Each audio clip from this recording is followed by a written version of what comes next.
Hello, I'm Steve Shaw, National Coordinator of Football Officials and Secretary of Rules Editor for the NCAA.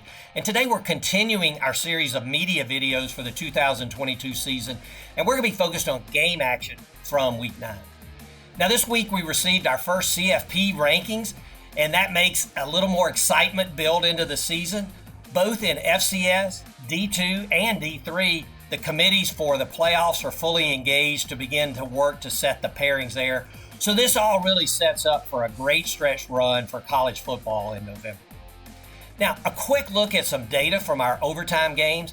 And remember, we made modifications in overtime to really protect the health and safety of our student athlete to limit the number of total plays.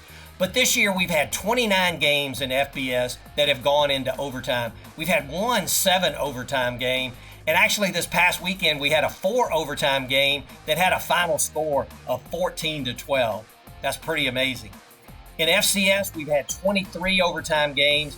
D2, we've had 33. That's the most in any division. And in D3, we've had 21 overtime games.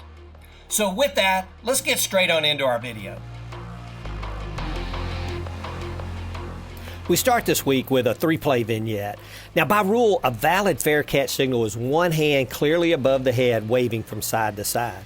An invalid signal is any waving signal not meeting the requirements of a valid signal. So on this kickoff, we see that the deep receiver, number 24, he gives a clear waving motion, the getaway signal, but the ball bounces and stays in the field of play. So the ball's live, 24 goes and picks it up, tries to return it, is hemmed in and down at the 5. But the ball is properly spotted where number 24 gains possession because the fair catch signal, valid or invalid, really any waving motion deprives the receiving team of the opportunity to advance the ball.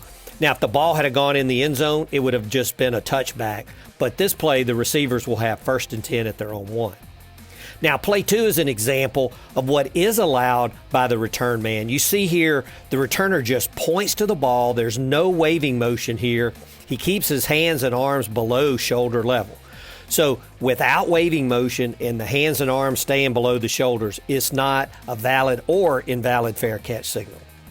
And then finally, our 3rd play, a player is allowed to shade their eyes from the sun as long as, again, there's no waving motion. So we see this action is allowed, and after this shading of the eyes, the player is allowed to return the kick. Play 2, we have a punt. We get a fair catch signal by the receiver, and then we have big contact by the kicking team, and we get a flag from our back judge for kick-catching interference by number 26 of the kicking team. Now, the side judge is going to get a marker out as well, but he continues to work the play, and the receiving team is going to recover the kick back around the 30-yard line. Now, the crew comes together to talk this through, and the side judge is going to take the back judge off. He's going to pick up the flag for kick-catch interference because the kicking team player was blocked into the receiver. And in fact, as we look at it, number 26 was held by 24 and actually propelled into the receiver. So this was good discussion by the crew, excellent crew work here. Now, let's discuss the penalty enforcement. If this would have been kick-catching interference, that 15-yard penalty would have been enforced against the kicking team from the spot of the foul, which was where the big contact occurred. But this is a foul by the receiving team, the holding occurring during the kick, so it's going to be penalized from the end of the kick. We call this post-scrimmage kick enforcement. So the 10-yard holding penalty is enforced 10 yards against the receiving team from where the kick ended, which is back at the 30. It's going to go 10 yards to the 20 and 1st and 10 for the receiving team there.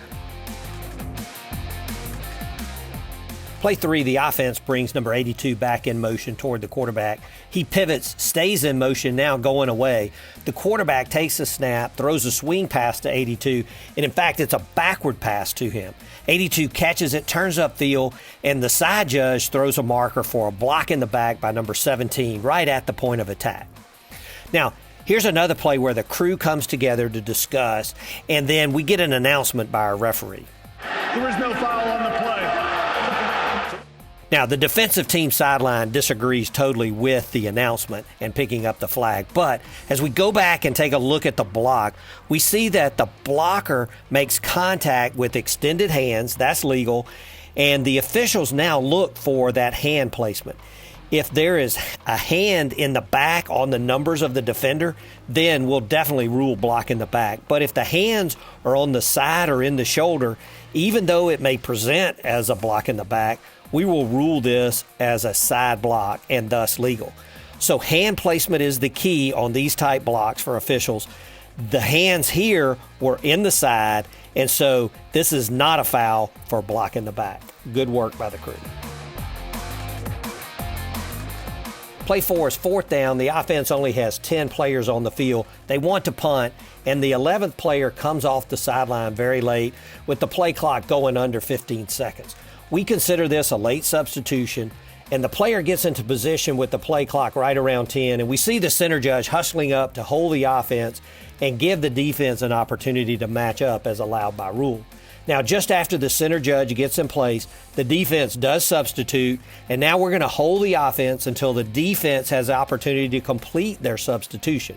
Now, the defense hustles in and they hustle out, but the play clock is going to go to 0 as the defense is completing their substitution. This is handled properly by the crew. The offense runs the risk of a delay of game or having to take a timeout if they substitute late into the play clock like they did here. The defense will always be given an opportunity to match up in these type situations. Play 5, we're late in the half, 21 seconds remaining, and the offense has no timeouts remaining. The quarterback's going to muff the snap, but he picks it up, scrambles away, and runs down the sideline and is out of bounds at the 5 with 12 seconds remaining on the clock. Now, replay is going to stop the game and take a look at the recovery by the quarterback. Replay is looking for clear and obvious evidence of possession in the knee down, not just that the quarterback had his hand touching the ball. And we're going to see that the quarterback has firm control, lifts the ball with the knee still down. So replay can overturn this to down at the spot of the recovery by the quarterback. And because we're under 1 minute, and the correct ruling would not have stopped the game clock, we reset the clock to when the ball is declared dead by the replay overturn, which is at 21 seconds. And we will have a 10-second runoff, and the offense has no timeouts remaining, so they cannot avoid the runoff in this situation. So the clock will then be reset to 11 seconds after the runoff, and will start the clock on the referee's signal when the referee blows the ball ready for play. There are clearly a lot of moving parts on this overturn. Our last play this week has a very unusual sequence. It's 4th and 1. The offense can make a first down inside the 1. They run the play, and they are going to make the first down. Now, they're beginning to hustle back to the line in an attempt to play with tempo. Now, just before the snap, we're going to see number 95 of the defense. He's going to try to time the snap. He launches himself at the quarterback and makes forcible contact to the head of that quarterback. Now, the crew shuts the play down. There are multiple flags, and the crew is going to have a dead ball personal foul on number 95. Now, as we go back and take a look at this action, we need to consider targeting as well. So there's no question there's an indicator of targeting as 95 launches, leads with his head, and really attacks the quarterback. There's clear forcible contact to the head or neck area of the quarterback. The only question is the quarterback a defenseless player in this situation? Now, the rule book lists examples of defenseless players, and this is not on the list, but the rule states that the list of defenseless players includes but is not limited to the list. This is a new look that we haven't seen, but this quarterback clearly can't defend himself and would be defenseless in this situation. And we could have had a dead ball personal foul with targeting.